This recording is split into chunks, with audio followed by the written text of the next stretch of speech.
Coughlan, you may not consider yourself a large channel compared to some of the others out there, but I cannot think of very many 20,000 plus subscriber channels that will actually speak out freely when it comes to pointing out the flaws and potential abuses the user suffers at the hands of YouTube. Maybe Google is just suffering from classic large business incompetence, and you and others are just getting caught up in the general stupidity that is someone making what seems like a good policy decision on the surface, but really sucks balls in actual application. But it is possible it is deliberate. It could be your "I'll jizz on your wives" video, or others like it are the cause. Like I said, Google is a huge organization. It probably took weeks before the actual content was brought to the attention of someone who cared, say, one of the wives mentioned. Maybe she got pissed off. Her husband said, "Just leave it alone, it's no big deal," but she kept nagging him about it, and he finally got tired of sleeping on the couch and not getting any action from the wife. A few days or few weeks of that can change a man's view on a subject, so he finally said, "Screw it," and gave the order that they screw with you and your channel. If so, it is a good, nasty response. The slowdown is a classic tactic. It gets used because it works. Unlike false DMCAs, it isn't the kind of thing you can easily counteract.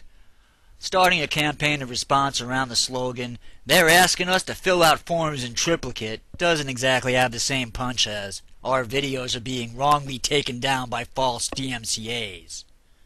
But hey, if anyone can do it, I suppose you could. So if someone comes up with an effective tactic, sure, I'm game.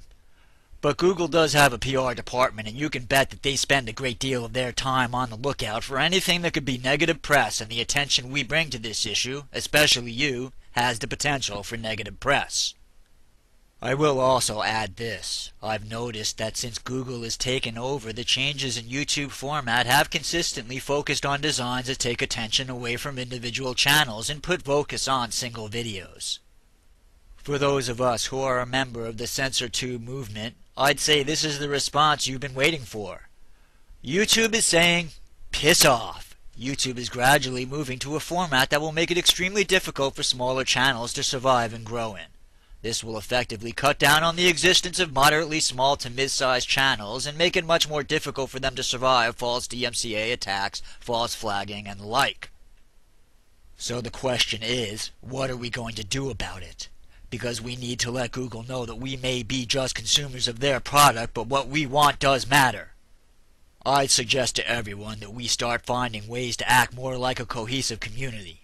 We've got a much better chance of success as a whole than we do as individuals.